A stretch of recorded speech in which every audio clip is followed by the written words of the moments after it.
Entonces les decía que hay dos errores que de pronto uno puede cometer cuando estudia. Creer que la interpretación de uno es la correcta.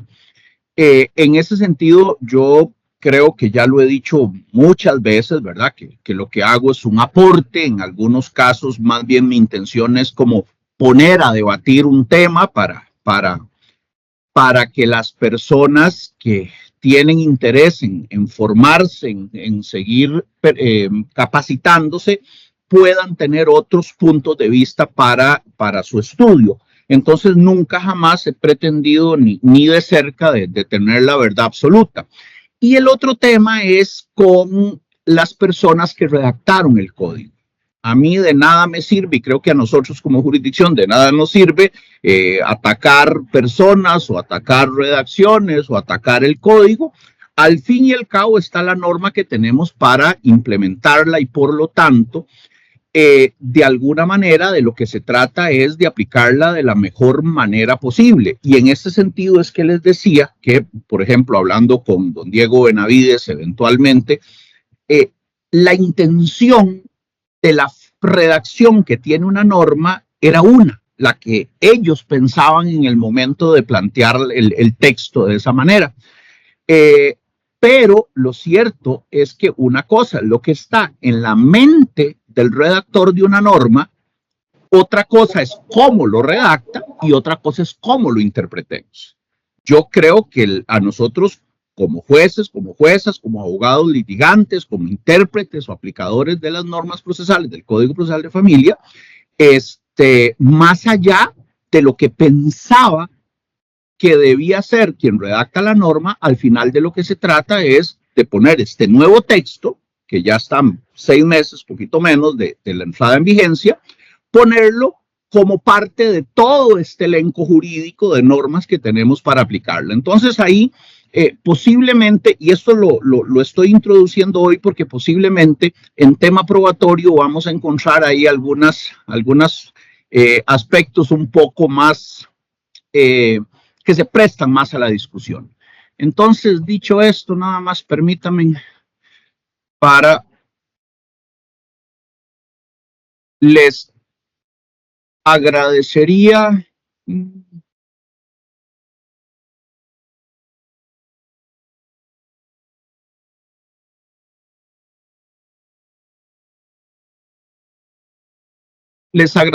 si me confirman si se ve la presentación, por favor. Sí, señor, sí se ve. Ok, sí se ve. Gracias. Ok, ahí me salió publicada, si ustedes la ven igual, ahí me dicen. Recuerden que no necesariamente veo manos levantadas, pero por favor me interrumpen cuando consideren necesario, si no, si nos queda un chancecito al final, podemos abrir un espacio. Temas importantes que tenemos que recordar sobre la regulación del tema probatorio en el Código Procesal de Familia. El primero es tener claro que estas reglas son las que nos van a aplicar a todos los procesos regulados por el Código Procesal de Familia. Es decir, si vamos a aplicar estas normas en procesos alimentarios, en procesos de familia, en procesos de violencia, en procesos de niñez, son las mismas normas. Y con eso, de alguna manera, resolvemos uno de los inconvenientes que tenemos hoy de no tener las mismas normas procesales aplicables a los diferentes procesos que tenemos. Entonces, estas normas son las de acatamiento, las de aplicación obligatoria en todos los procesos que se vayan a tramitar bajo el amparo del Código Procesal de Familia. En estas generalidades vamos a recordar que el artículo 61 es el que nos regula el uso del idioma. El material probatorio tiene que estar en el idioma español, sin embargo, en el segundo párrafo vienen las reglas de traducción. De alguna manera, este segundo párrafo me parece que tiene una exigencia incluso mayor de formalidad que la que tiene, por ejemplo, el Código Procesal Civil o el Código Procesal Laboral. En el paquete de reformas del código se está proponiendo una reforma a este segundo párrafo para simplificar el acto formal de la traducción cuando sea necesario. Pero por el momento, tener claro cuáles son las reglas que vienen establecidas en relación con el idioma. Importante rescatar el tema del uso de los medios tecnológicos, el Código Procesal de Familia en el artículo 49, me parece que viene estableciendo una normativa de avanzada. Por favor, hay un micrófono ahí abierto ahí para que no cause eco si son tan amables y me lo cierran. Entonces, veamos que el 69 establece una autorización interesante que podría estar o debería estar en el capítulo de pruebas, pero el legislador me lo puso aquí en el 69 y eventualmente eso podría provocar que yo encuentre o no encuentre en las normas del tema probatorio el uso de las tecnologías, pero por eso se los estoy recordando, está en el 69. Vean lo que dice el 69. En cualquier estado del proceso, la autoridad judicial puede obtener información de interés para el proceso por medios electrónicos y si se tratara de elementos de prueba, deberá establecerse en cada caso el procedimiento necesario de garantía del debido proceso según las normas probatorias de este código. Entonces, ya el legislador me está dando luz verde para usar la tecnología como mecanismo de obtención de prueba. Aquí de pronto ya vemos cómo aquella cosa o aquel requisito de que un documento tenía que estar necesariamente certificado y firmado, de pronto este 69 me lo ablanda o me lo flexibiliza un poco. El artículo 91 también tiene relación con el tema probatorio sin que lo diga expresamente la norma. Tiene que ver con el desarrollo de la teoría procesal o el principio procesal de la conservación de los actos. Esto implica, de alguna manera, que cuando tengamos que anular, o el juez o la jueza deba anular una audiencia, siempre tiene que tener presente este mandato, ¿verdad? De poder eventualmente conservar ciertos actos cuando no sea necesaria su anulación. Entonces ahí tenerlo siempre presente. Ahora, si nos vamos ya al capítulo específico del tema probatorio, la actividad probatoria, el título quinto, a partir del artículo 146, empezamos a encontrar algunos cambios en relación a lo que nos ha venido rigiendo desde el punto de vista procesal. Lo primero es que ese artículo 146 determina o diseña una serie de principios específicos para el tema probatorio.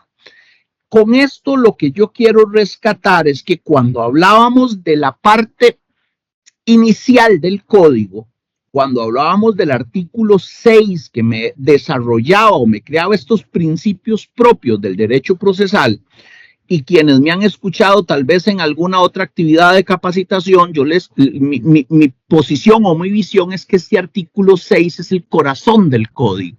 ¿Por qué? Porque este es el artículo 6 que me bombea todo de manera transversal cómo debo yo interpretar las normas procesales del resto del código. Entonces, siguiendo esa misma línea, en este artículo 146 encontramos ese pequeño corazoncito para el tema probatorio. Entonces, repasemos algunos de estos principios específicos. Primero dice el de libertad probatoria. El principio de libertad probatoria, ahorita lo vamos a ver un poquito más adelante, en principio lo que implica es un derecho procesal, una garantía procesal para las partes para que puedan probar los hechos que requieran probar por el medio probatorio que consideren adecuado. No ocupamos una lista taxativa de medios probatorios, no podemos restringir medios de prueba para alguna de las partes porque eso violentaría este principio de libertad probatoria. Ahorita vamos a retomar algunas cosas sobre este principio. Posteriormente, el 146 me habla de la gratuidad como principio. Hagamos relación con el artículo 111 y con el artículo 151, porque este principio de gratuidad se me quedó de alguna manera muy grande. Porque si vemos el artículo 11 y el artículo 151, realmente no garantizan la gratuidad. Lo que establecen como principio es el costo mínimo. Entonces, esto lo que nos permite entender es que ese principio de gratuidad está moderado y entiende y acepta que hay elementos de prueba que pueden tener un costo para las partes. Pero ese costo, el juez o la jueza deberá procurar que sea el mínimo posible. Entonces, ahí es importante porque no podemos hablar tan alegremente de que el principio de gratuidad en el tema probatorio es absoluto. Luego viene dos principios más, principios específicos, que yo los uno en uno mismo. El principio de privacidad y el principio de confidencialidad. Vamos a ver, creo que en tesis de principio no deberíamos de tener mucha duda sobre qué significa el principio de privacidad para la prueba y el principio de confidencialidad para la prueba. Sin embargo, yo de alguna manera he empezado a plantear algunas observaciones sobre este deber y este deber de confidencialidad especialmente.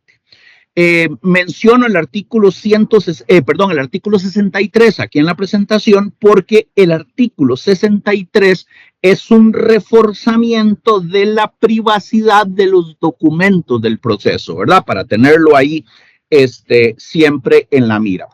Ok, ¿a qué es lo que me refiero? ¿Para quién es el deber de confidencialidad en materia probatoria? ¿Es para el juez, para la jueza, para el personal del despacho? No tengo ninguna duda.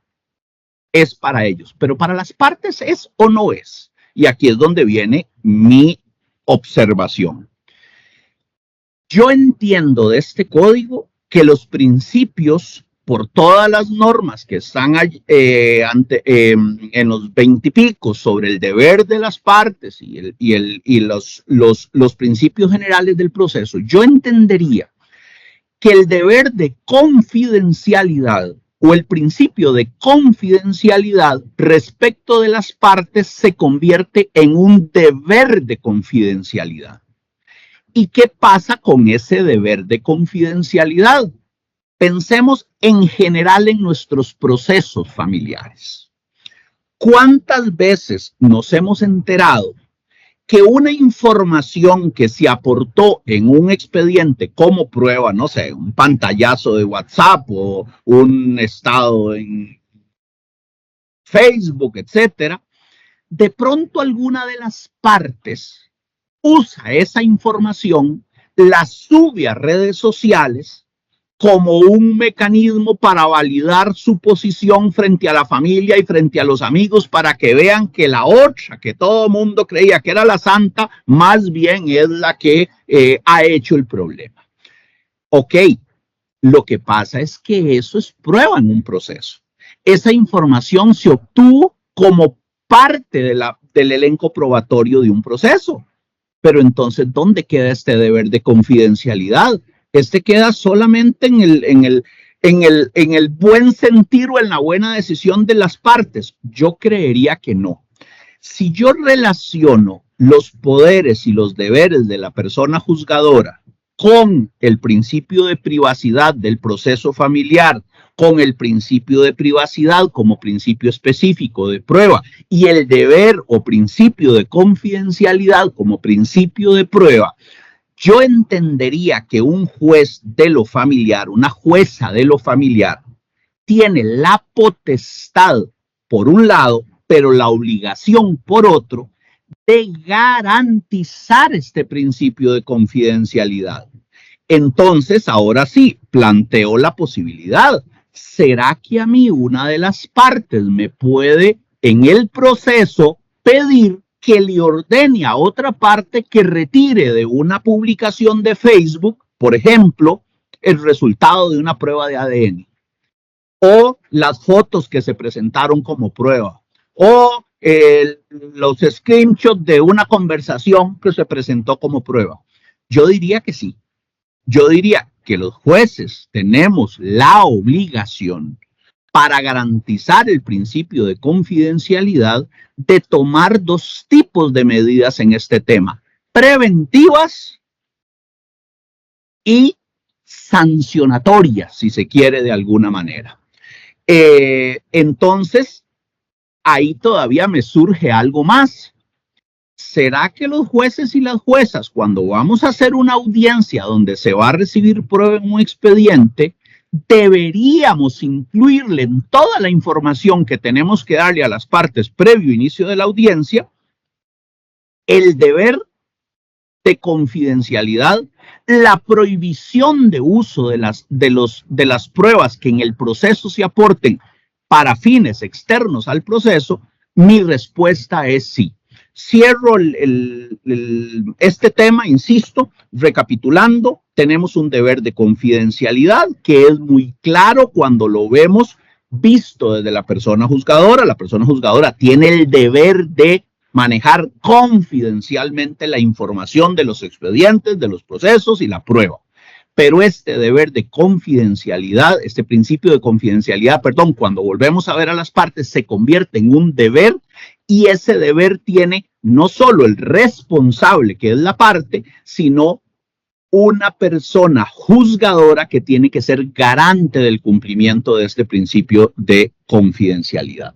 Siguiendo, tenemos el principio del contradictorio. Esto creo que lo tenemos clarísimo, ya lo teníamos de alguna manera reconocido en la doctrina y en la jurisprudencia. Uno de los grandes cambios desde mi perspectiva es la aplicación como principio del principio de concentración en materia probatoria. Aquí tenemos básicamente tres normas que nos desarrollan este principio de concentración. El artículo 148, que nos dice como regla que la prueba tiene que evacuarse en una sola audiencia. Eso es lo que nos dice el 148. Y luego tenemos el 124 y el 125, que son aquellas normas que nos hablan de los motivos por los cuales eventualmente se puede suspender una audiencia de evacuación de prueba. Y nos dice incluso, recuerden, que si no se puede continuar con la audiencia en un plazo de 10 días, la audiencia tiene que empezarse de nuevo y con otra persona juzgadora diferente. Y finalmente, el otro principio que me desarrolla el 146 es el de flexibilidad en el ofrecimiento, admisión y práctica probatoria. ¿Qué es lo que quiero rescatar de esto? Vamos a ver.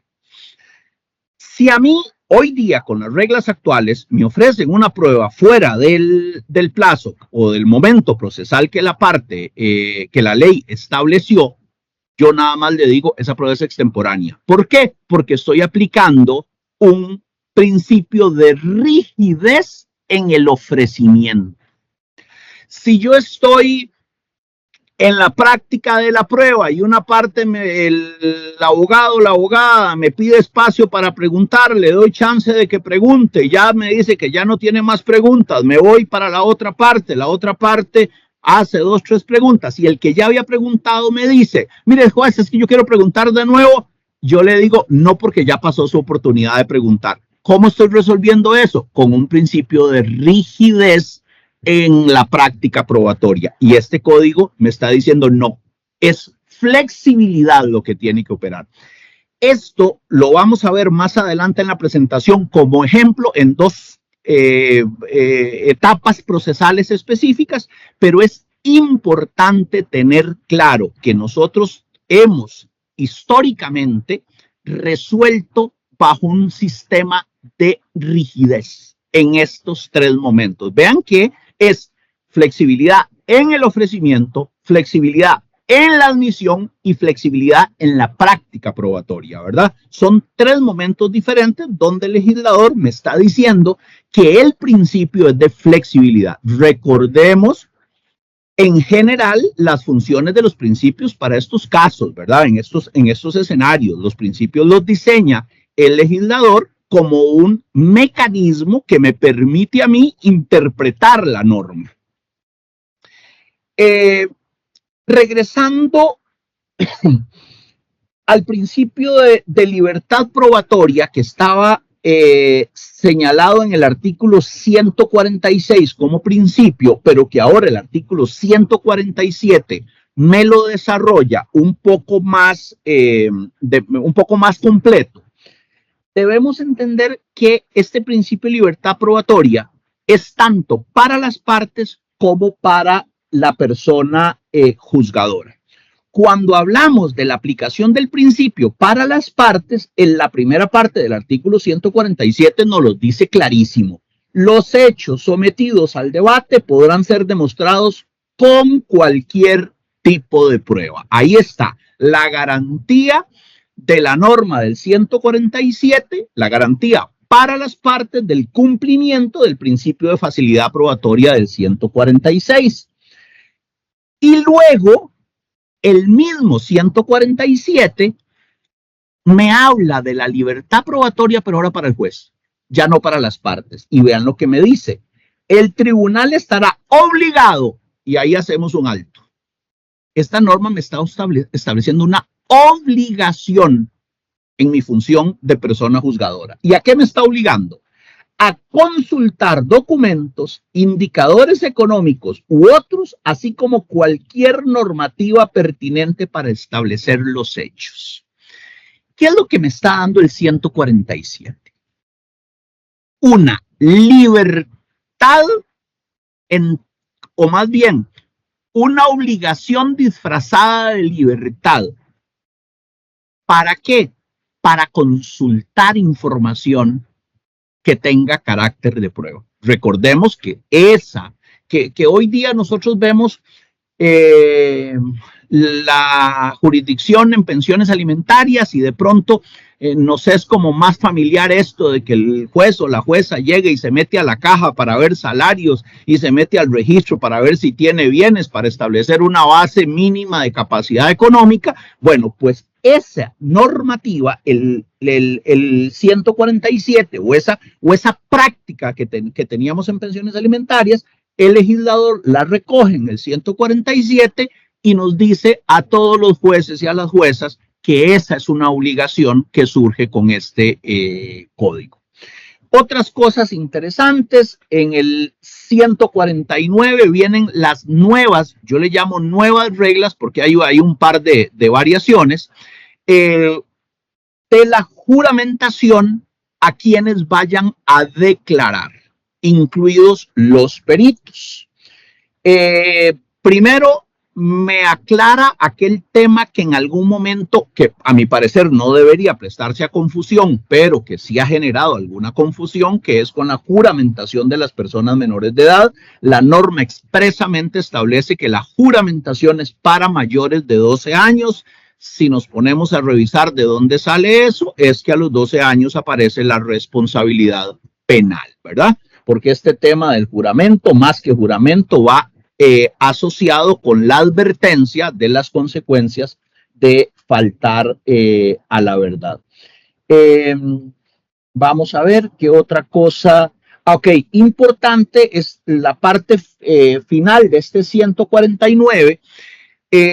Recuerdan que actualmente tenemos en el Código Procesal Civil del 89, se me escapa, el 350 y algo, las famosas generales de ley. Entonces yo tengo que preguntarle, y si es amigo o enemigo, y si tiene interés en lo personal, y entonces tenemos ya interiorizado como personas juzgadoras cuáles son las preguntas que tenemos que hacerle al testigo o al declarante.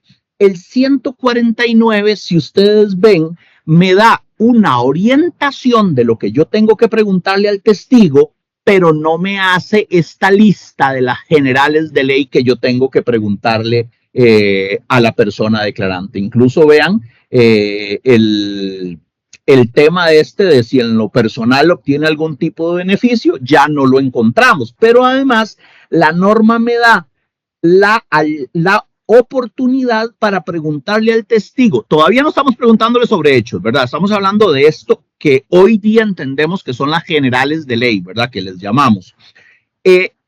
Porque es interesante que la parte final de esta pseudolista que me da el 149 le dice al juez que también puede preguntarle cualquier circunstancia que se considere importante para determinar o para valorar la prueba. Recuerden que estas famosas generales de ley no tienen que ver con los hechos por los que va a declarar, sino es para conocer el testigo, para conocer la cercanía que tiene el testigo con las partes, la cercanía o el por qué el testigo sabe eventualmente ciertos temas.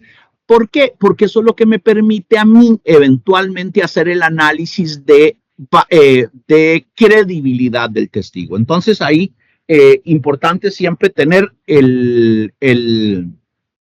este 149 presente para que cuando estemos interrogando no repitamos en automático aquellas preguntas que tenemos toda la vida de hacer.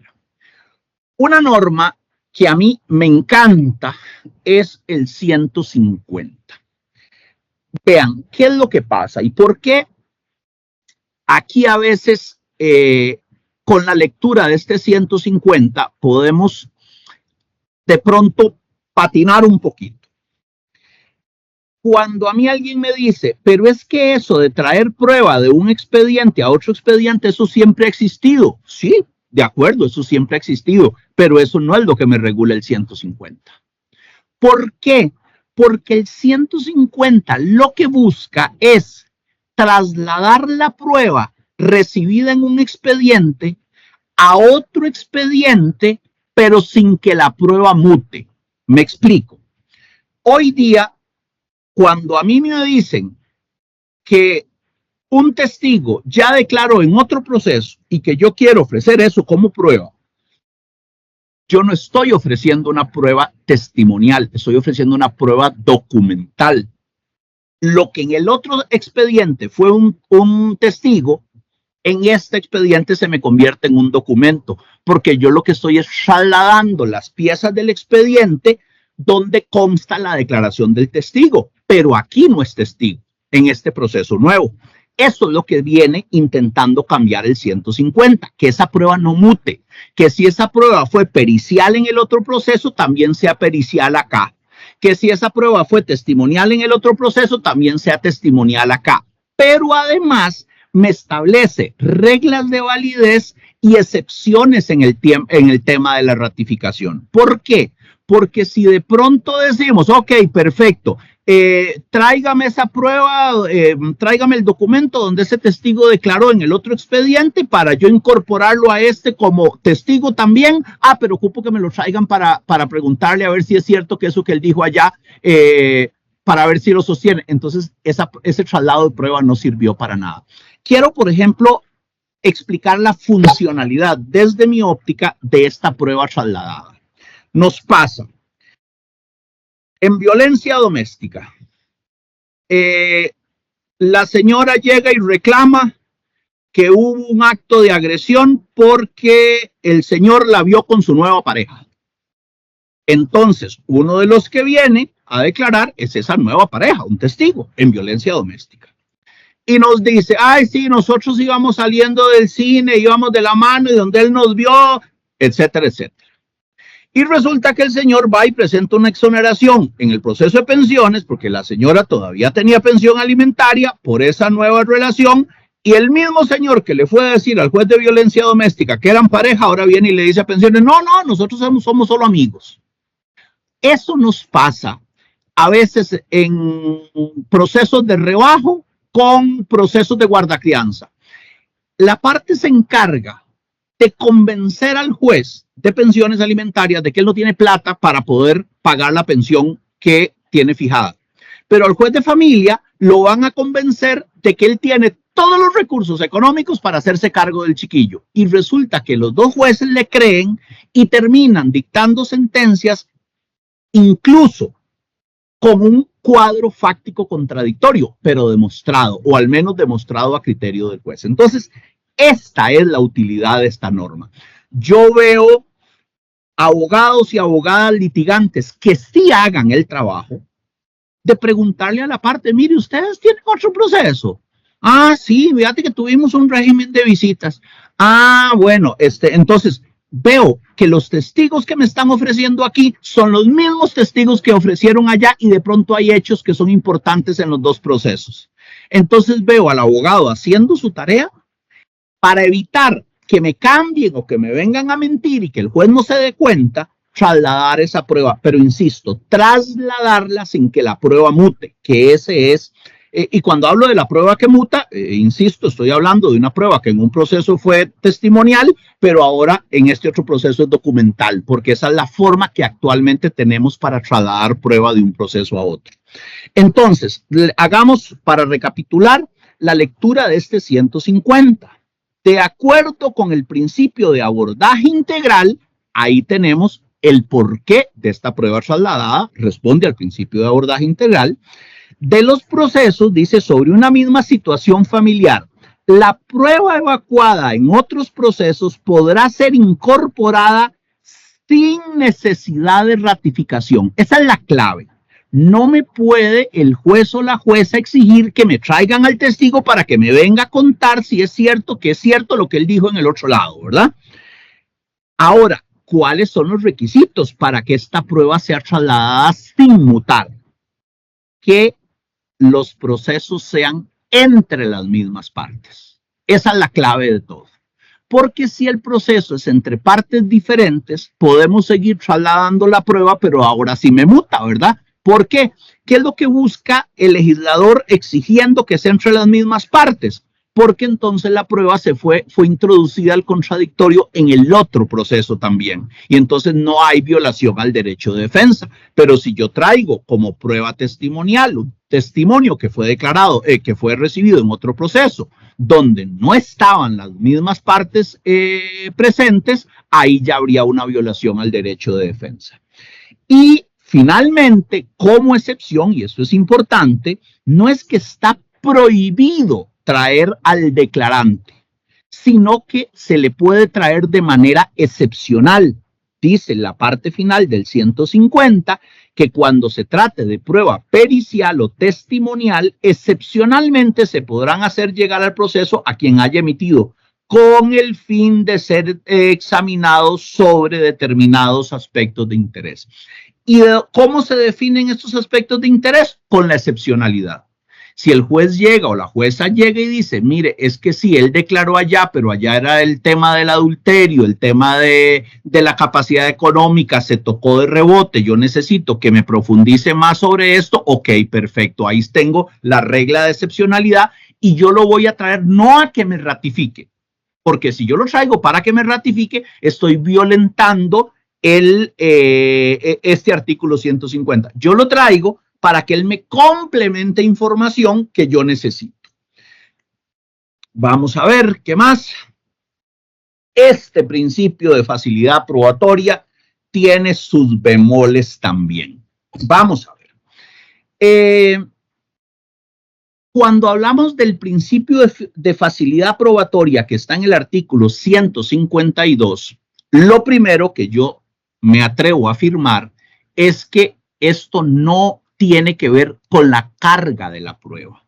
La carga de la prueba, este código, con una excepción específica en el tema alimentario, no la toca. Es decir, vamos a ver, ¿cuáles son las reglas de la legislación actual y de la doctrina en relación con la carga probatoria?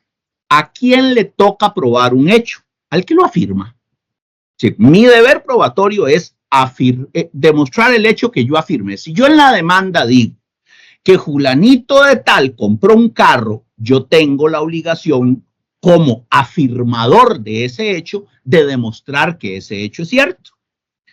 Ahora, ¿qué pasa con la carga probatoria de la parte demandada.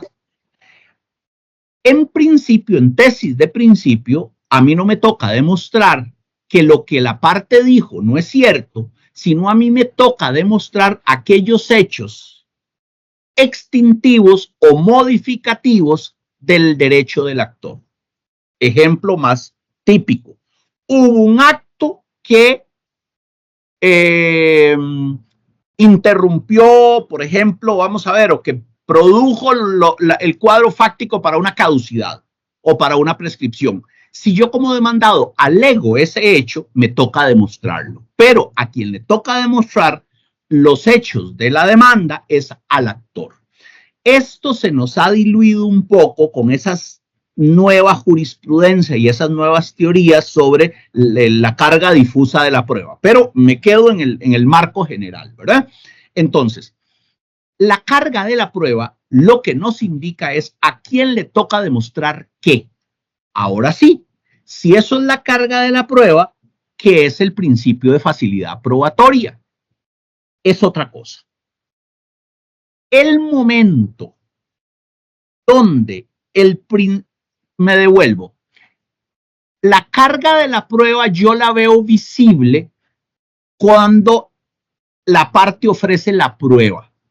Es decir, yo voy a presentar la demanda, ahí ofrezco la prueba. Yo voy a contestar la demanda, ahí ofrezco la prueba. Para demostrar que los hechos que a mí me corresponde demostrar como actor o como demandado, según esta tesis de la que hemos hablado general de la carga de la prueba. En ese momento, el principio de facilidad probatoria no tiene ningún interés. El principio de facilidad probatoria tiene interés al momento en que el juez o la jueza va a ordenar la admisión o va a admitir la prueba. Porque vea lo que dice el 152. Al momento de ordenar la prueba, se tomará en cuenta la disposición y facilidad de cada una de las partes intervinientes, que cada una de las partes intervinientes tienen para hacerla llegar al proceso. Entonces, para ver si me explico, yo como juez, llega el actor y me dice que el hecho A pasó de tal manera. Bajo el principio de carga probatoria, a la parte actora es la que le corresponde demostrarme a mí como juez que ese hecho es cierto. Y entonces me ofrece un documento. Él está cumpliendo ahí con su responsabilidad de carga probatoria. Ya después yo valoraré a ver si con ese documento logra o no logra demostrar el hecho que se pretende demostrar. Pero resulta que yo como juez, al momento de admitir la prueba, me doy cuenta que ese documento que me está ofreciendo el actor, que no lo tiene en su poder, me está diciendo que quien lo tiene en su poder es el demandado. Ah, ok. Entonces, lo que yo analizo como juez o como jueza es esa prueba que me están ofreciendo, el que le tocaba ofrecerla, de acuerdo a las reglas clásicas de carga de la prueba, me está diciendo que quien tiene más facilidad de aportar la prueba es la otra parte. Entonces, bajo ese principio, yo como juez diría, admito la prueba que ofrece el actor, señor demandado, le ordeno a usted que le entregue. Pero esta orden tiene que venir reforzada por una consecuencia, porque vea que yo le estoy diciendo a una parte que me aporte una prueba que es contraria a sus intereses probablemente. Y ahí es donde viene el cambio en la posición o en la redacción de la norma, porque hoy día yo llego y le digo, si me pongo muy creativo y empiezo a aplicar anticipadamente principios de facilidad probatoria que ya están en la doctrina, entonces, ¿qué le digo al demandado que no me aporta la prueba? Es que no le puedo aplicar las reglas de la confesional, porque yo lo que le estoy diciendo es que me traiga un documento. Ahora sí, esas son las consecuencias que vienen clarísimas en la segunda parte del 152. Las partes estarán obligadas a cooperar en el aporte de las pruebas con independencia del hecho que se pretenda demostrar. Es decir, usted no me trae la prueba solo si le conviene. Usted tiene que traerme la prueba. Y el segundo párrafo. El incumplimiento de ese deber permitirá al tribunal tener por demostrado el hecho de la contraria que se pretende acreditar con la prueba. Algunos podrán estar encantados con esta norma como yo, otros no la ven tan funcional, algunos la van a ver que podrían incluso hasta violentar algún principio constitucional, pero yo les digo lo siguiente. ¿Qué pasa si yo en materia de gananciales o en materia de pensiones alimentarias estoy intentando, como parte actora, como parte demandada, demostrar la existencia de bitcoins, por ejemplo? Yo no tengo ninguna posibilidad de demostrarlo. Ninguna. Y le digo al juez, mire, pida información para ver si este señor tiene bitcoin. Y el juez le va a decir, ¿y a dónde la pido? Es que eso no hay ningún lugar donde pedirla.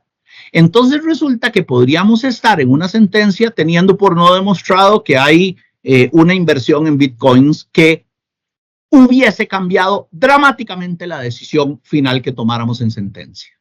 Entonces, resulta que el que ha aperturado una cuenta para la compra de bitcoins tiene en su dispositivo la información y las claves necesarias. Entonces, yo, con las reglas actuales, quiero ver cómo hacen los litigantes para demostrar la existencia de monedas electrónicas. Con este 152, yo lo veo bien interesante el tema. Creo que por ahí podría estar eventualmente una salida para hacer justicia. Pero bueno, ahí se los dejo como un tema más a repasar y a estudiar. Prueba anticipada.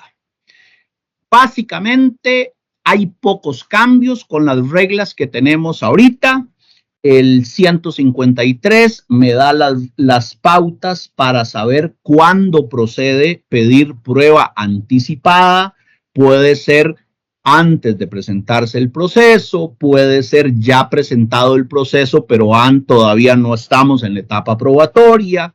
Ahí vienen las reglas de evacuación, ¿verdad? Que se requiere que las dos partes estén presentes, pero se establece la excepcionalidad cuando eventualmente se puede se puede evacuar la prueba sin que alguna de las dos partes esté presente.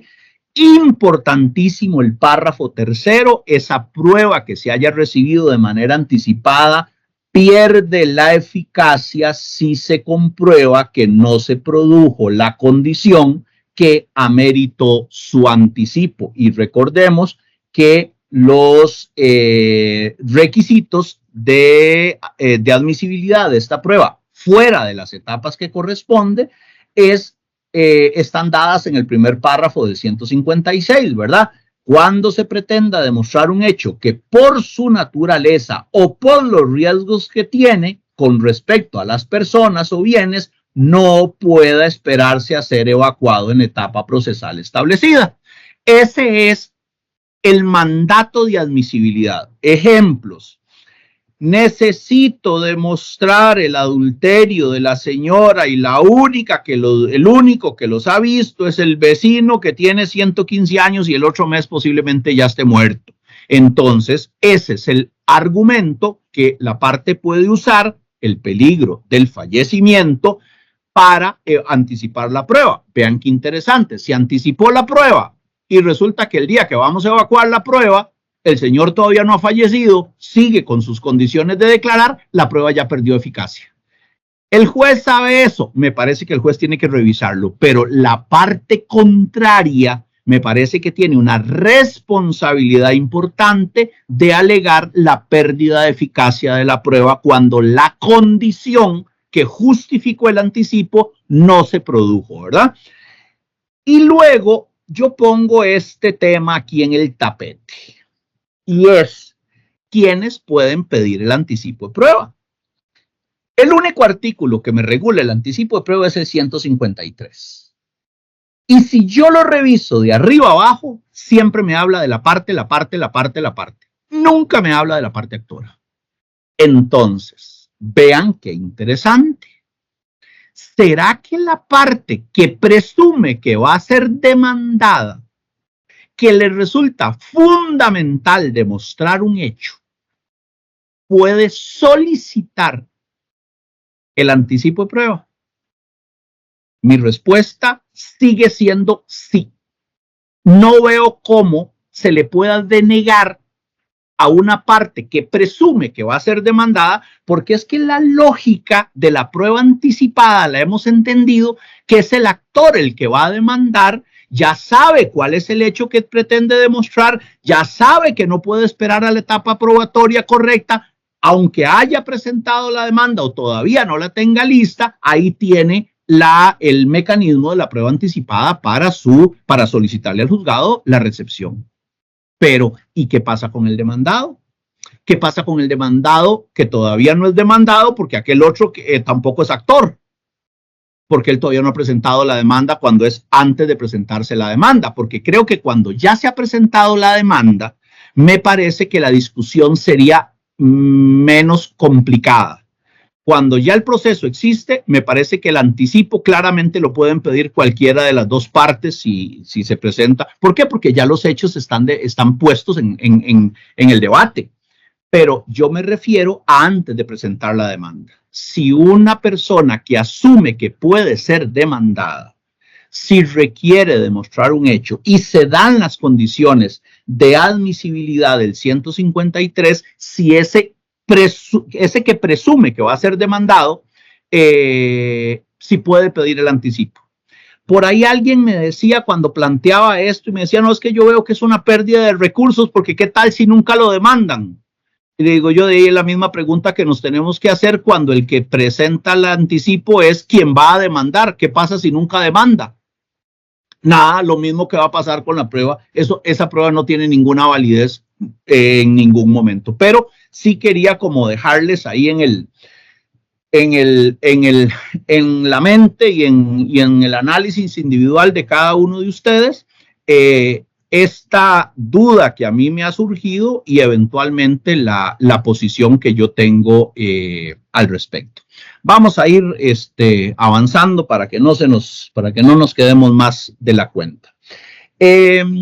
Momentos del ofrecimiento de la prueba. No vamos a encontrar en cada tipo de proceso las reglas, no las encontramos aquí en el 164.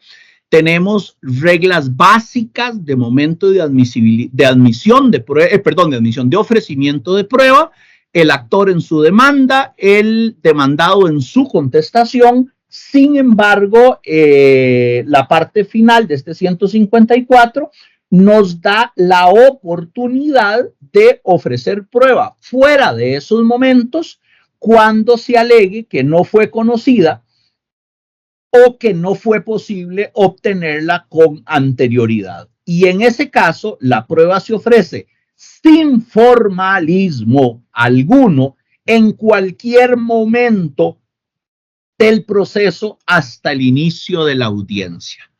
Ojo, porque eso hoy día el Código Procesal Civil del 89 lo tiene regulado. Lo que pasa es que muchas veces se ofrece como prueba para mejor resolver. En este caso, cuando esas son las circunstancias, esa no es prueba para mejor resolver, esa no es prueba extemporánea, sino que esa es prueba total y absolutamente válida. Y por lo tanto, el juez o la jueza estará obligado a pronunciarse sobre su admisibilidad. Otra vez vemos reflejado el principio de informalidad o el principio de flexibilidad dentro del o en la etapa del ofrecimiento. Yo he visto algunos problemas prácticos que creo que vamos a tener que resolver en el camino en relación a estos momentos de ofrecimiento de prueba en los procesos de estructura monitoria. Por ejemplo, en un proceso con las nuevas reglas del proceso de pensiones alimentarias o con las reglas actuales del proceso de violencia doméstica. Yo presento la demanda y ofrezco mi prueba.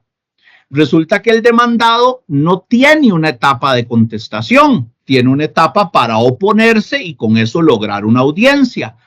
ahí no hay ningún problema, porque en la oposición lo entenderíamos que sería la pseudo contestación y por lo tanto entenderíamos que ese es el momento apropiado para quien se opone a un proceso que no tiene etapa de contestación, ese es su momento procesal oportuno para ofrecer prueba.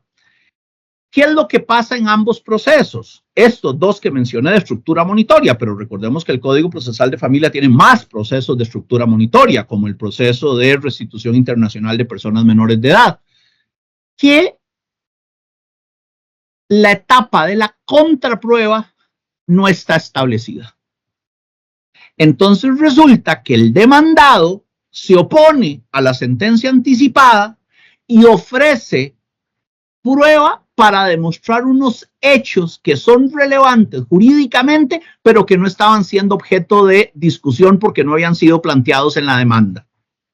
Y resulta que el juez, cuando convoca a la audiencia para conocer la oposición, de una vez se pronuncia sobre la admisibilidad de la prueba que ofreció la parte actora, que sea atinente para el objeto de la oposición, admite la prueba de quien se opone, pero resulta que este actor, con esta nueva relación de hechos que se está introduciendo en la oposición, requiere ofrecer contraprueba. Pero cuando le llega es una notificación citándolo a una audiencia ya con la prueba admitida.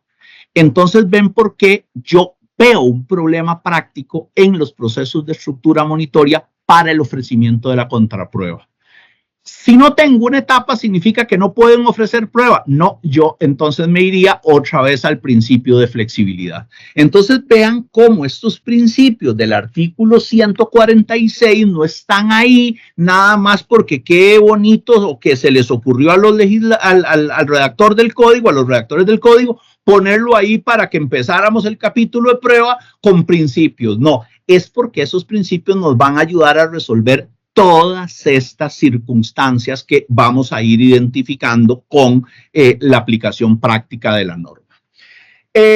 Otro tema, la llamada o actualmente o mal llamada prueba para mejor resolver, o más conocida en el bajo mundo como prueba para mejor atrasar, tiene cambios sustanciales desde mi perspectiva. La regulación está en el artículo 155. Tres temas importantes. Primero, se mantiene la potestad. Los jueces y las juezas mantenemos la potestad para introducir prueba de oficio.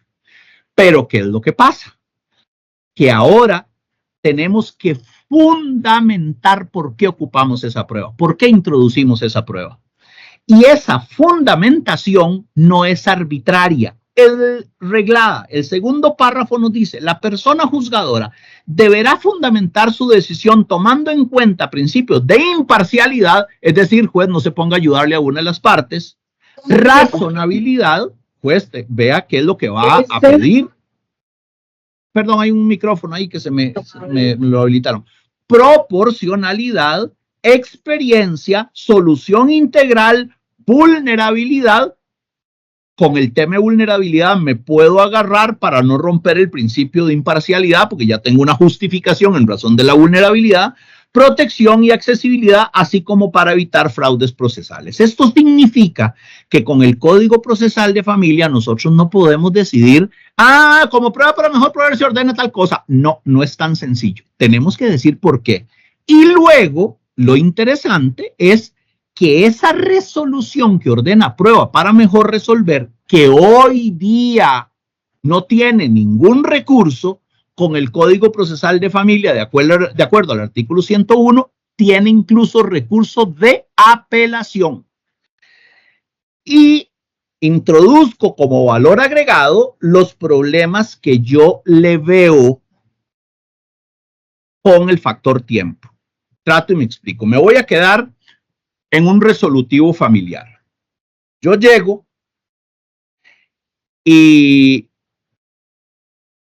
convoco a la audiencia, o tal vez me devuelvo un momento. ¿Qué es lo que nos suele suceder? Que la prueba para mejor resolver la estamos ordenando cuando el expediente está listo para sentencia. Hoy día, ¿Por qué? Porque de alguna manera esa es la naturaleza de la prueba. Es decir, yo voy a dictar sentencia y me doy cuenta que me hace falta algo, por eso es que yo la ordeno. Pero quedémonos con esa lógica para el Código Procesal de Familia. Pensiones, resolutivo, violencia, el que ustedes quieran. Bueno, no, violencia lo saco porque tiene reglas en relación al dictado de la sentencia diferentes en tema plazos. Resolutivo familiar o pensiones alimentarias. Quedémonos en esos dos. Resulta que yo termino la etapa probatoria, le doy la oportunidad a las partes para que hagan conclusiones y ahora sí, me toca dictar la parte dispositiva. Y ahí me doy cuenta que es fundamental una prueba X o Y. Entonces resulta que yo suspendo la audiencia, ordeno la prueba, pero yo tengo un plazo máximo de 10 días para que esa prueba ya esté incorporada al proceso para poder continuar la audiencia, porque la audiencia no se ha terminado. La audiencia se termina con la parte dispositiva. Al final, yo lo que hice fue una suspensión de audiencia de acuerdo al 125. Entonces, posiblemente, si es una prueba científica, si es una prueba de trabajo social, si es una prueba pericial, no va a haber ninguna posibilidad de que esa prueba se logre hacer llegar dentro de ese plazo de 10 días. Aquí va mi consejo práctico. Cuando estemos en aquella cuando estemos en el resolutivo familiar, en la audiencia inicial, que vamos a convocar a la audiencia de prueba, que tenemos que convocarla dentro de 20 o 30 días, no me acuerdo exactamente la norma. La norma me dice que ese plazo yo puedo extenderlo por cuestiones de prueba. Entonces vean que si yo ordeno de oficio la prueba en ese momento, es decir, al final de la audiencia inicial, entonces ya yo no tengo el tema de los 10 días encima de mi nuca amenazándome con tener que anular la audiencia. Entonces ahí es como, si ven el problema práctico, traten de ver la solución que yo les propongo. ¿Eso se podrá siempre? No, no se podrá siempre, porque puede ser que yo creí que no la ocupaba y cuando creí que sí lo ocupaba ya tengo el tema a tiempo. Y todavía en procesos de pensión alimentaria tengo el mismo problema. Yo ordeno una prueba pericial en la audiencia para conocer la oposición de la sentencia anticipada, tengo que ver cómo hago para que esa prueba llegue en 10 días. Entonces ahí tenemos un problemita que tenemos que ir visualizando para afinar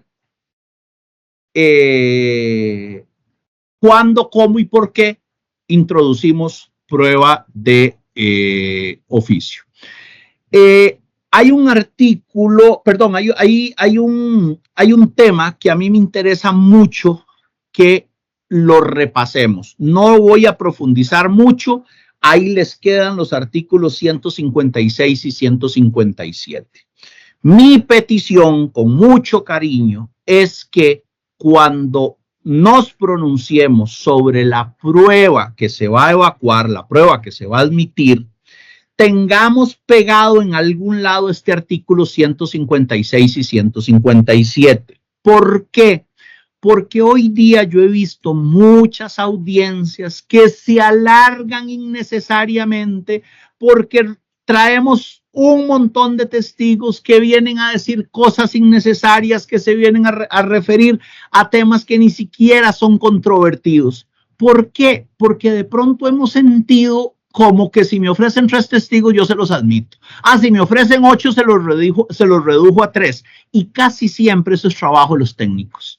Entonces, es bastante común que nosotros hagamos audiencias y recibamos pruebas que no había que recibirlas. ¿Qué es lo que me hace el Código Procesal de Familia? Me refuerza de una manera importante las reglas de admisibilidad de prueba y nos dice, mire, señor juez, señora jueza, es su potestad decidir que sí y que no. Yo les voy a dar una serie de reglas. Mire, si lo va a admitir es porque hay conexión.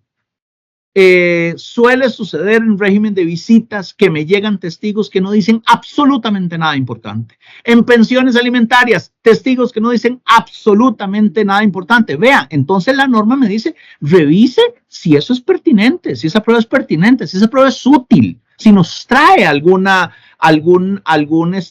utilidad para el proceso. Y luego viene una serie de reglas de rechazo. ¿Qué se trata de hechos admitidos? Rechácela. ¿Qué son hechos notorios? Rechácela. Incluso vea que mete este tema interesantísimo de hechos notorios en los contextos regionales o ámbitos subjetivos en concreto. Es decir, que población indígena, que población costera, que etcétera, de pronto nos están alegando un hecho que es notorio y nos están ofreciendo prueba para demostrar ese hecho notorio. Si son hechos evidentes, si son hechos amparados en presunciones, si la prueba es abundante, recuerden que se elimina aquella restricción de 3 testigos máximos, eso ya no viene en la norma, sino que nos deja a las personas juzgadoras la facultad. Ese tema me parece que para que depuremos la calidad y cantidad de prueba, tenemos que tener siempre estos 2 artículos a la mano y aprender a aplicarlos de manera adecuada. Vamos avanzando. Medios de prueba están regulados en el artículo 158.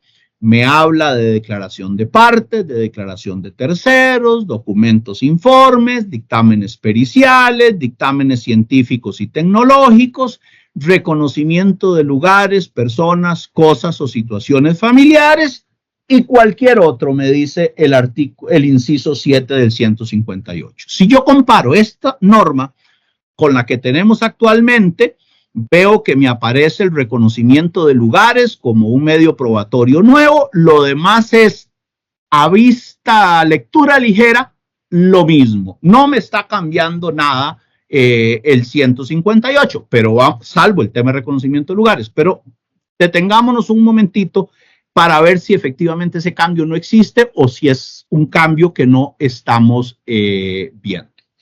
En términos generales,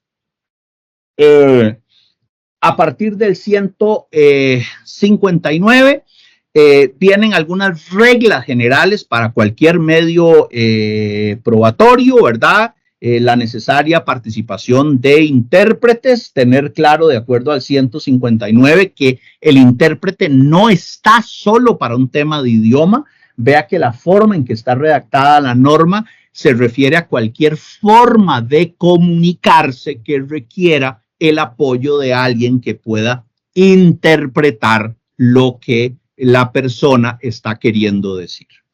Vienen reglas en relación al costo, vienen reglas en relación a las partes, que esto es importante. Abogados y abogadas litigantes tienen el deber de informarle al despacho con la antelación debida si se requiere un intérprete para que no nos pase, que es en la propia audiencia que nos damos cuenta que se ocupaba el intérprete.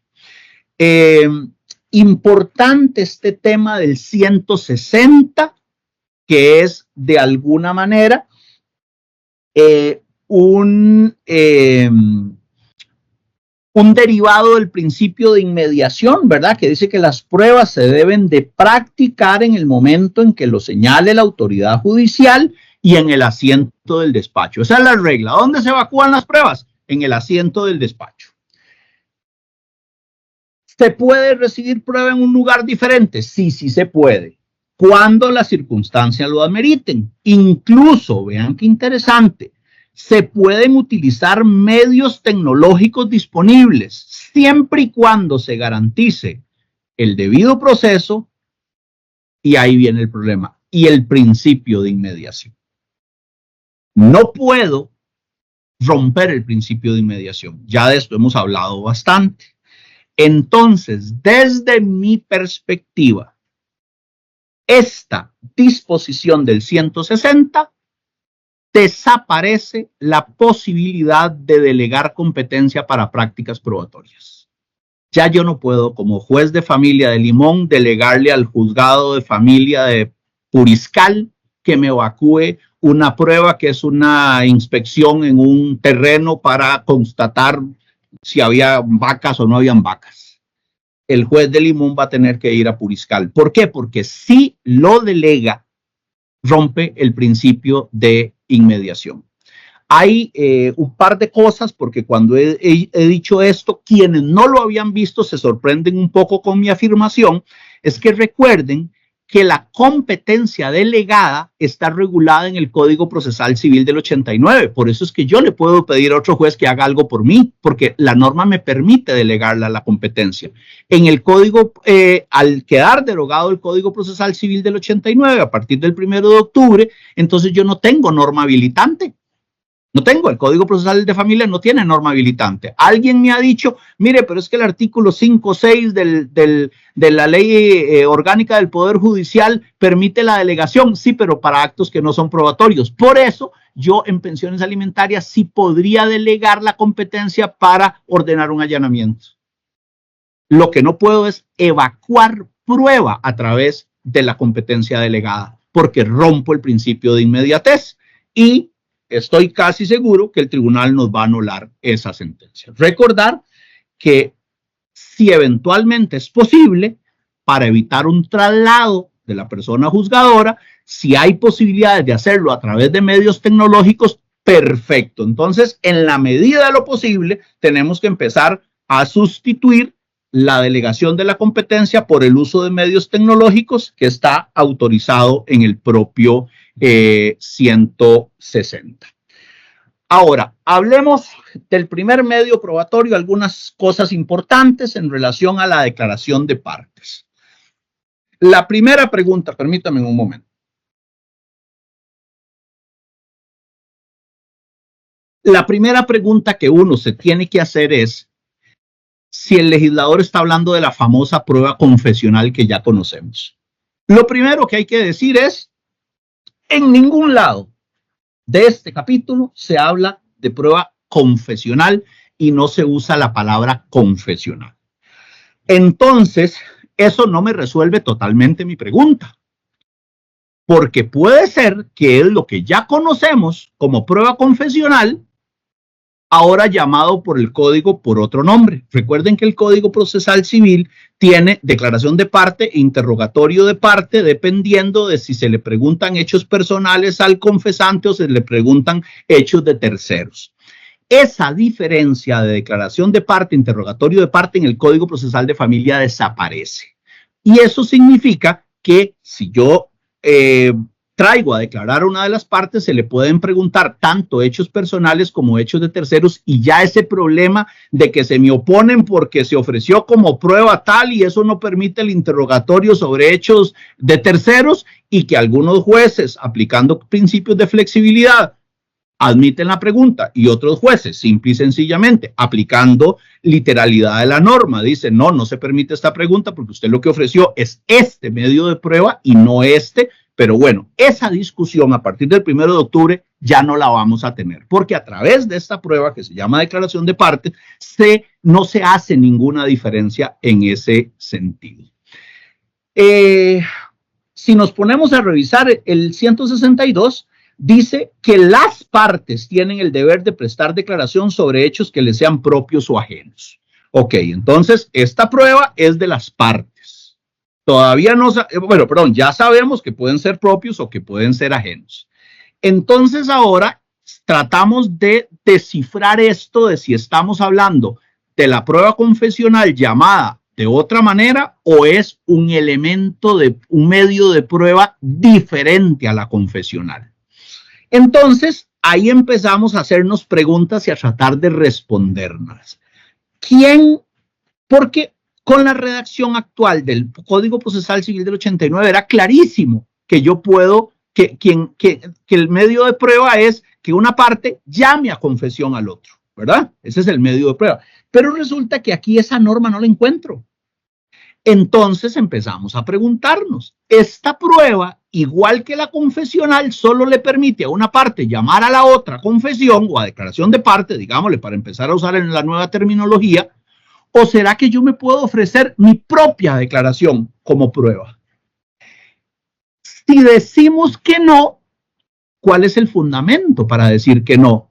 Porque es que yo no voy a ir a hablar sobre hechos que me perjudican. Es que eso era de la confesional y eso yo no lo veo aquí en la redacción de esta norma.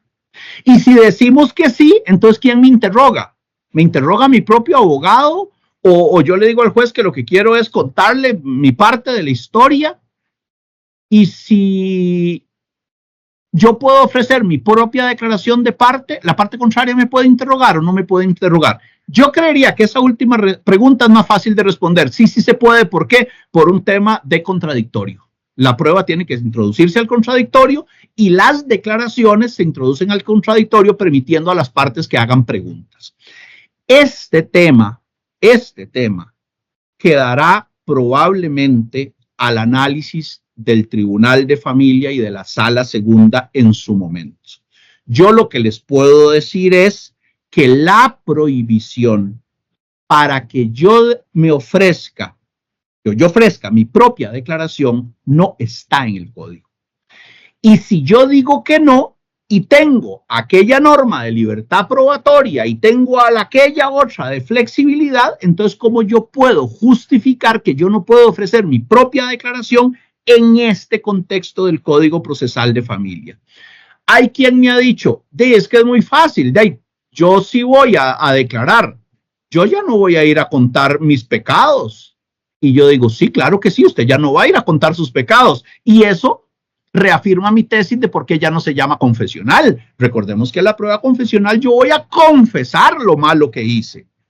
Y al no llamarse prueba confesional y al llamarse la declaración de parte, desde mi perspectiva el código permite tanto que yo pida que la parte contraria sea sometida a un interrogatorio que yo le voy a formular, pero también permite que yo ofrezca mi propia declaración. Y ahora sí, entonces si yo ofrezco mi propia declaración, ¿para qué sirve esa declaración si yo solo voy a ir a decir lo bonito que soy y todo lo bueno que he hecho? Mi tesis es que ahí tengo toda una fundamentación de que esa posibilidad de que yo ofrezca mi declaración es una materialización del derecho a ser escuchado que tiene la Convención Interamericana de Derechos Humanos, pero esa discusión la podemos dejar para después. Por el momento, lo que yo estoy planteando es que si la parte me viene a mí a contar las cosas que él hizo desde su perspectiva y en su beneficio, ¿en qué lo diferencia de muchos de los testigos que recibimos todos los días, que nos vienen a contar que ese señor es el más carga, el más cuidadoso, es una belleza con los chiquitos? En nada se diferencia. ¿Y qué hacemos nosotros con ese testigo que llegó a hablar maravillas de la parte? ¿No le creemos? No necesariamente, tal vez sí le creamos. ¿Por qué? Porque agarramos esa prueba y la valoramos en el contexto de todo el elenco probatorio. Entonces mi invitación es a que hagan lo mismo con la declaración de parte cuando la propia parte la ofrece. Esa prueba, es válida, está regulada, está autorizada, no hay motivo para denegarla. Entonces, es una prueba que no vale más que las demás, como sí valía con la confesional cuando aceptaba hechos que le perjudicaban. Ahora, no va a valer más que las demás, pero tampoco vale menos que las demás. Entonces, ¿dónde y a quién le va a tocar resolver el embrollo? A la persona juzgadora que evalúa y valora la prueba. Ese es el que va a decir, y con toda la razón del mundo puede decir, para mí está probado tal hecho a partir de lo que me declaró la propia parte. ¿Por qué? Porque me convenció, igual a como me convence un testigo, igual a como me convence o no me convence otro medio de prueba. Entonces, mi invitación es a no asumir que está prohibido que la parte ofrezca su propia declaración de prueba. No lo encuentro en la norma, la prohibición. Y desde esa perspectiva, entender que esa prueba no vale más, pero tampoco vale menos que las demás. Vamos a tratar de ir avanzando ya. Me quedan 5 laminitas y me quedan 10 minutos. Vamos a ver cómo hacemos. Cosas importantes, hay reglas específicas para las personas jurídicas, ¿verdad? Que hoy día eso es un problema. Si el demandado es una persona jurídica, hoy la podemos llamar a confesión o no la podemos llamar a confesión. Y si llamamos a confesión, ¿quién es el que viene a confesar? Si es el representante legal actual o el representante legal de aquel momento, ¿quién es? El código ya me da reglas específicas para las personas jurídicas, me regula el 163 las repercusiones de la ausencia, pero ese es el supuesto cuando una parte solicita la declaración de parte de la parte contraria, le formula un interrogatorio y la persona no llega a declarar. Y entonces aquel concepto viejo de plena prueba que tiene el Código Procesal de Familia, aquí en el Procesal Civil del 89, yo vería que desaparece. Ya la confesión, que no se llama confesión, la declaración de parte, esta nueva declaración de parte, no es plena prueba, es una prueba más. Tenemos ahí el tema de la improcedencia, cuando no se puede utilizar esta prueba, el tema de violencia doméstica, ¿verdad? Que es una restricción que desde mi perspectiva violenta el principio de libertad probatoria. Vamos a ver cómo nos va con una propuesta de reforma que habíamos planteado sobre esta limitación. En relación con la declaración de terceros, vean que ya, en esta anterior, entonces, la conclusión sería que la declaración de parte del Código Procesal de Familia no es la repetición de la prueba confesional que tiene el Código Procesal Civil del 89, sino es un nuevo elemento de prueba que tiene nuevas reglas. Y en el tema de la declaración de terceros, es interesante porque ya no lo llama prueba testimonial, lo llama declaración de terceros. Entonces, la primera pregunta que uno se hace es si aquí lo que está regulándose la prueba testimonial o es más que prueba testimonial. Ahorita hacemos un cierre al final sobre estas ideas. Reglas importantes cuando los testigos son los hijos o las hijas de las partes.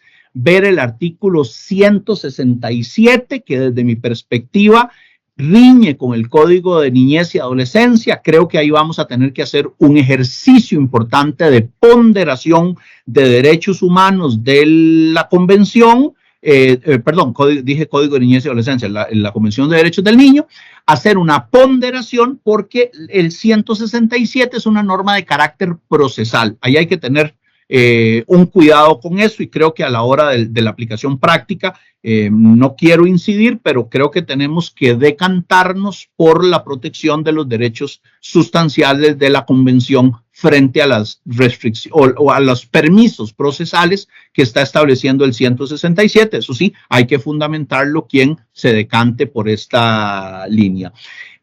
Tener claro que la norma no me viene limitando a que los testigos se puedan o los declarantes se tengan que referir única y exclusivamente a los hechos objeto del proceso. Vean que viene una norma que me amplía y me dice que no hay necesariamente que limitarse a los hechos ofrecidos cuando queda claro que el testigo tiene conocimiento de otros hechos importantes objeto de debate.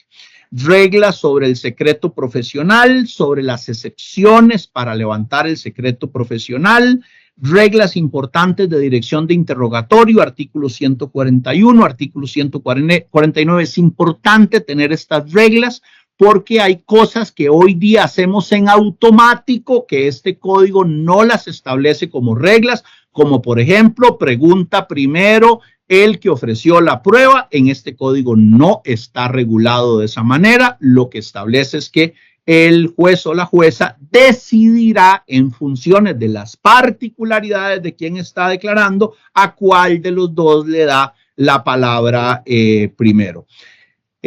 Seguimos con aquella disyuntiva de cómo queremos al juez o a la jueza. ¿Es un juez que preguntó de todo antes de darle la oportunidad a las partes o es un juez que solo preguntó aquellas reglas básicas para conocer contextualmente al testigo y ahora sí le damos la palabra a la parte que ofreció la prueba para que establezca la línea de interrogatorio? Eso no está resuelto. El código no nos dijo quédese calladito o no nos dijo pregunte usted lo que le dijeron que había que preguntarle. Hay unas reglas sobre sustitución de testigos que a mí me preocupa mucho y es que el testigo se puede sustituir justo en el momento en que íbamos a recibir la prueba. Ese es el momento procesal máximo, pero eso desde mi perspectiva puede eventualmente violentar el derecho de defensa. Vean, el abogado o la abogada litigante que sí hizo la tarea, que sí estudió quiénes eran esos testigos y entonces trae todo preparado para atacar la credibilidad del testigo, 5 minutos antes le dicen que no son esos testigos, que son otros. Sobre este tema también estamos proponiendo una reforma para que siempre se mantenga la libertad de sustituir, pero que haya posibilidad de informarle a la parte contraria previo a la realización de la audiencia. Recordar el tema del careo, viene regulado, ese careo no necesariamente se usa mucho, pero los jueces y juezas que sí los usan, saben que suelen ser muy funcionales.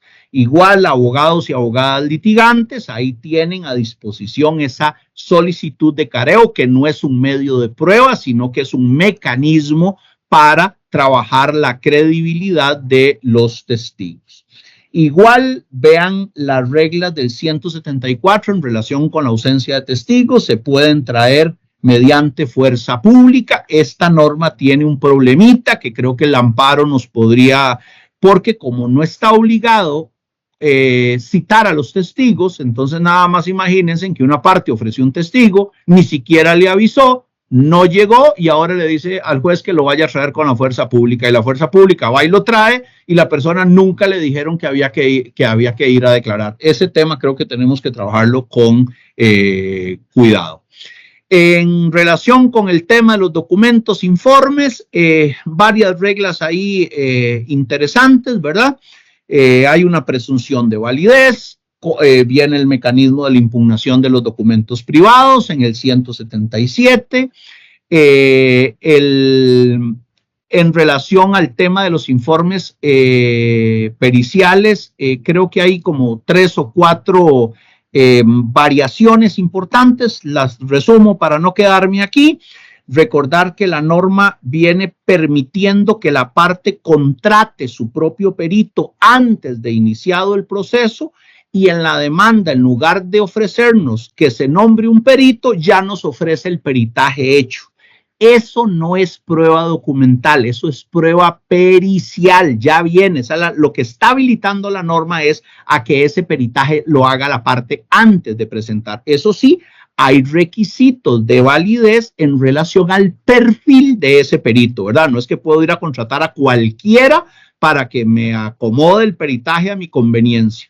Entonces, eso es importante, también la validez de los peritos, de los peritajes rendidos en otros procesos. Ahí sí no se ocupa que sea entre las mismas partes. Por ejemplo, ocupo la valoración pericial de un inmueble en temas de gananciales y resulta que el inmueble había sido valorado en otro proceso agrario porque anteriormente había un conflicto X.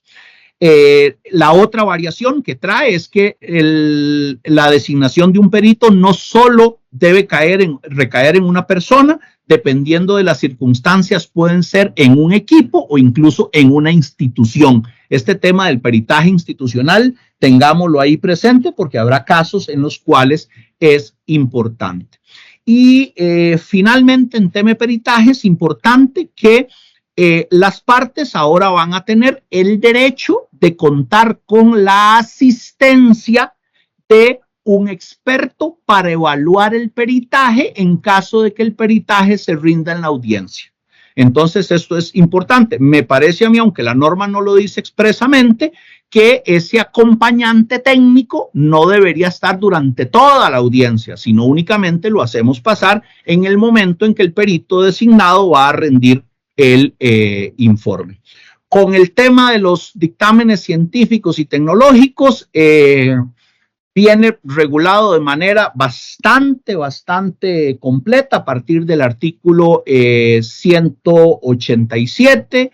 No es solo para procesos de filiación, sino que se amplía completamente cuando ocupemos cualquier dictamen de carácter científico o de carácter tecnológico. En relación con la prueba de filiación, yo encuentro una especie de contradicción entre el artículo 188 y el 192, porque el 180, me parece que las dos normas resuelven el mismo problema, que es la inasistencia a realizarse a la toma de las muestras de ADN.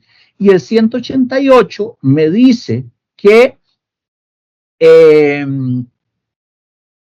segundo párrafo, cuando una persona debidamente citada para la práctica de esta prueba se niega a acudir a la cita, podrá ser conducida por la autoridad de policía, para lo cual la autoridad judicial hará uso de los medios coercitivos necesarios.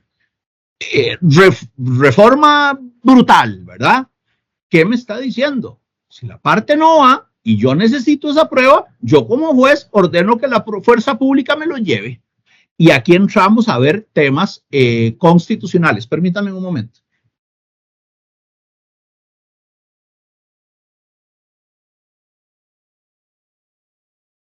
Perdón. Entonces, la norma me da la solución cuando no llega. Es llevarlo por medio de la fuerza pública. Ahí el tema constitucional, ya estuve revisando algunos antecedentes, parece que para la obtención de la prueba de ADN no hay problema, de acuerdo a lo que nos ha dicho la Sala Constitucional de hacerlo coercitivamente.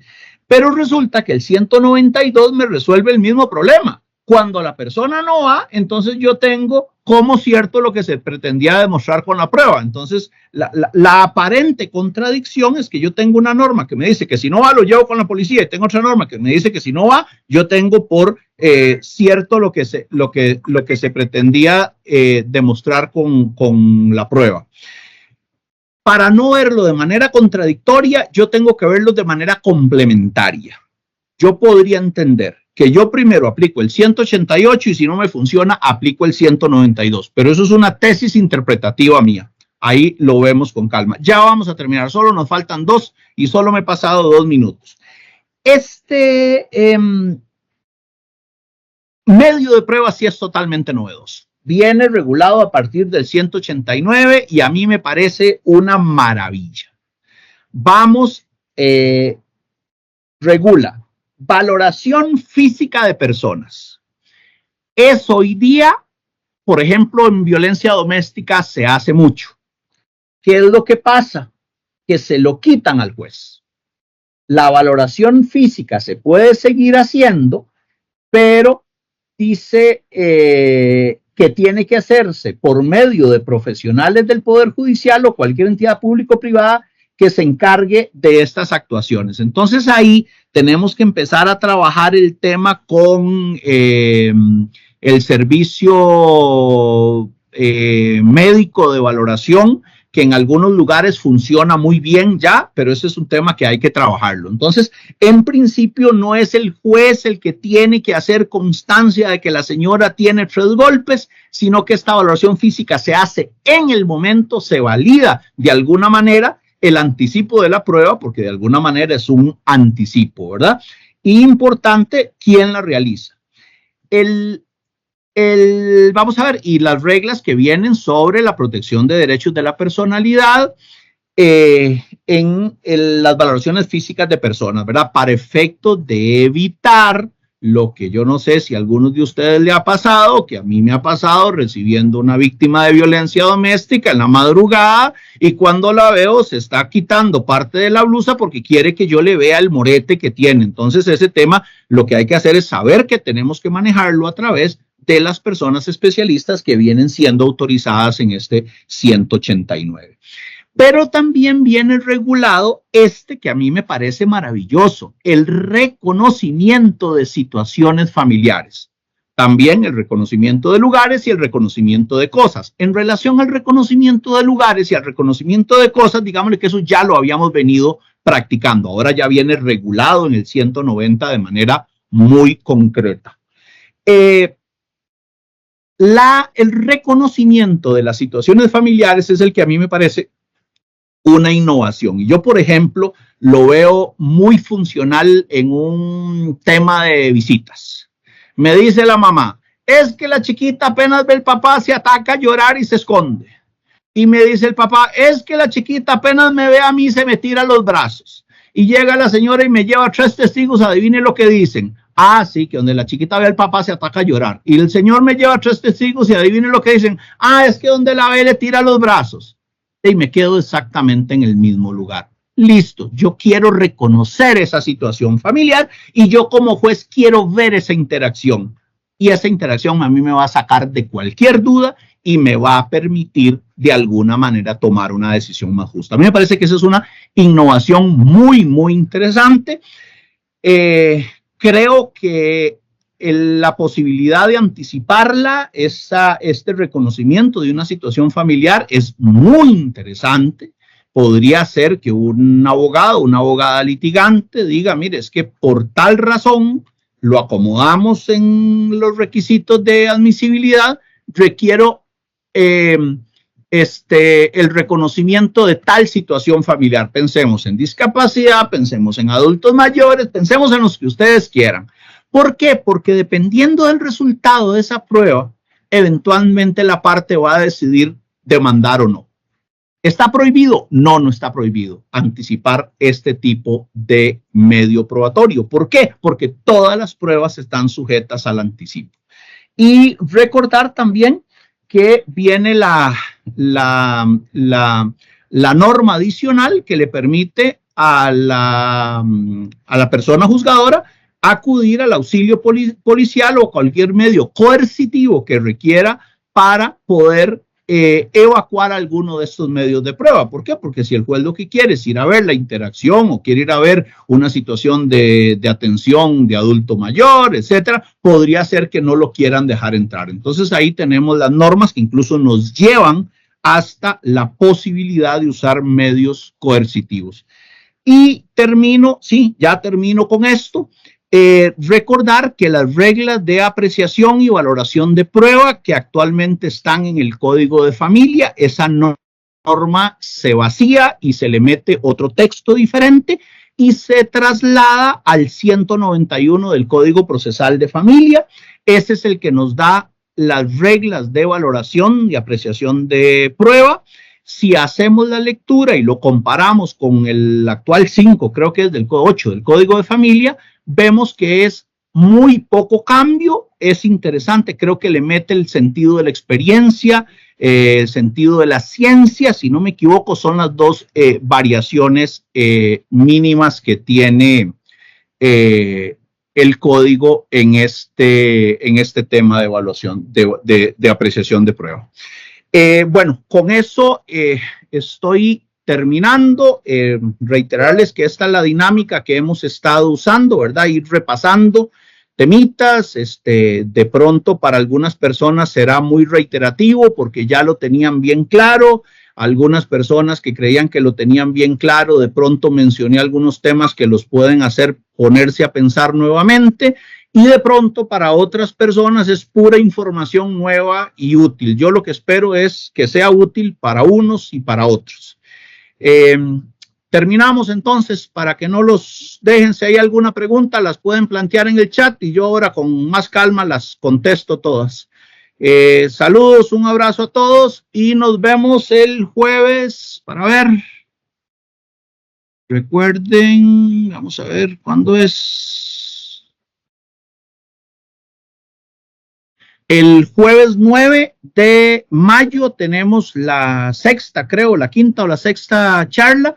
Vamos a trabajar ese tema, doña Shirley Víquez y yo, y va a ser sobre medidas cautelares. Yo voy a trabajar la parte de medidas cautelares que se las trae y doña Shirley nos va a colaborar con tratar de entender un poco mejor este tema de las medidas autosatisfactivas y si eso solo nos quedará para juzgados de familia o en violencia doméstica. Cuando ya nos lleguen a hacer ciertas peticiones, podemos decidir que eso no debería resolver mediante la aplicación de medidas de protección, sino mediante la aplicación de medidas autosatisfactivas, y eso facilita el abordaje incluso en el propio proceso de violencia doméstica. Y para enredarlos más, pero también para invitarlos de que no se nos desconecten dentro de un mes. ¿Y será que en pensiones alimentarias también podríamos tener medidas autosatisfactivas para evitar eventualmente algunos procesos que se tramitan como gastos extraordinarios? Ahí se los dejo para que nos hablemos dentro de un mes. Saludos, abrazo a todos, buenas tardes.